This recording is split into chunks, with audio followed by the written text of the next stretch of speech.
Assalamu alaikum dear students, how are you all? Hope you are fine and good. I am your Islamic teacher.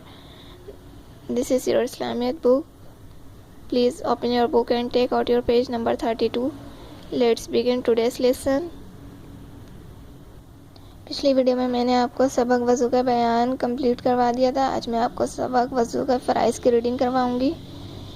ٹھیک ہے، تو اس کے لیے سب سے پہلے ہم پڑھیں گے وضو کے فرائض. وضو کے 4 فرائض ہیں. نمبر 1 ہے 1 مرتبہ پورے چہرے کو دھونا. نمبر 2 ہے 1 مرتبہ دونوں ہاتھ کوہنیوں سمیت دھونا. نمبر 3 ہے 1/4 سر کا مسح کرنا. نمبر 4 ہے 1 مرتبہ دونوں پاؤں ٹخنوں سمیت دھونا. یہ چاروں کیا ہیں؟ یہ چاروں پوائنٹس ہیں، وضو کے فرائض ہیں جن کے بغیر وضو نہیں ہوتا. ٹھیک ہے، یہ آپ کو یاد رکھنا ہے. پھر ہم پڑھیں گے یہاں وضو کے نواقض. وہ چیزیں جن سے وضو ٹوٹ جاتا ہے انہیں وضو کے نواقض کہتے ہیں اور وہ 8 ہیں. ٹھیک ہے، اب یہاں سے ہم یہ وضو کے نواقض پڑھیں گے. نمبر 1 ہے پخانہ یا پیشاب کرنا. نمبر 2 ہے ریح یعنی ہوا کا نکلنا.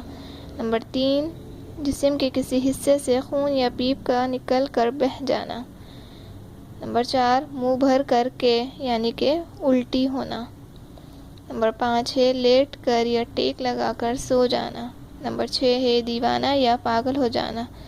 نمبر 7 بے ہوش ہو جانا. اور نمبر 8 ہے نماز میں زور سے ہنسنا. یعنی کہ یہ وہ چیزیں ہیں، یہ وہ 8 پوائنٹس ہیں جن سے وضو ٹوٹ جاتا ہے. اگر ہم نے یہ کر لیا، یہ خود سے ہو گیا، تو ہم کیا کریں؟ تو ہمارا وضو کیا ہو جائے گا؟ ٹوٹ جائے گا. ٹھیک ہے، تو ان سب باتوں کا خیال رکھنا پڑتا ہے.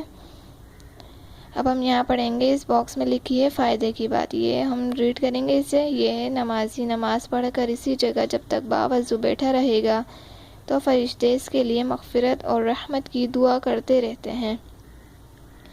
یعنی کہ نمازی جو نماز پڑھتا ہے اسے نمازی کہتے ہیں. نمازی کیا ہے؟ اگر وہ نماز پڑھ کر اسی جگہ پر باوضو بیٹھا رہے گا تو فرشتے کیا کریں گے؟ اس کے لیے مغفرت اور رحمت کی دعا کرتے ہیں. ٹھیک ہے، یہ آپ کو یاد رکھنا ہے. آج میں نے آپ کو یہ چیپٹر کی ریڈنگ کروا دیا. آپ اچھے طریقے سے اس ویڈیو کو دیکھیے گا اور چیپٹر کی ریڈنگ خود سے کریے گا. ٹھیک ہے، اللہ حافظ.